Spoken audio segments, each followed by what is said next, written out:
હવે કહેવા માંગુ છું કે 2018 આ સંસ્થા ચાલુ કરી ત્યારે કોરોના આવ્યો. કોરોના પહેલાં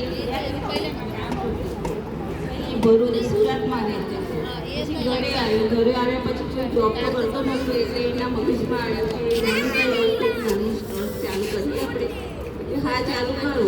એને પહેલાં નાના પાયાથી કર્યું હતું. જ્યારે ક્લાયન્ટ સૌની કરી ને ત્યારે તમને માસિક ધર્મનું કવિતાએ પહેલાં કીધું કે પેડને કરે છે એનું કામ કરશો તો એમાંથી કે હું મહિલા માટે કામ કરું અને મહિલા માટે આ બધું કરીશ તો મહિલાનું જે માસિક ધર્મમાં જે પ્રોબ્લેમો થાય છે એ બધી સોલ્વ થઈ જશે. એવી રીતના એ કામ કર્યું. પછી ધીરે ધીરે એને વધારે સેવાઓ ઊભી કરી.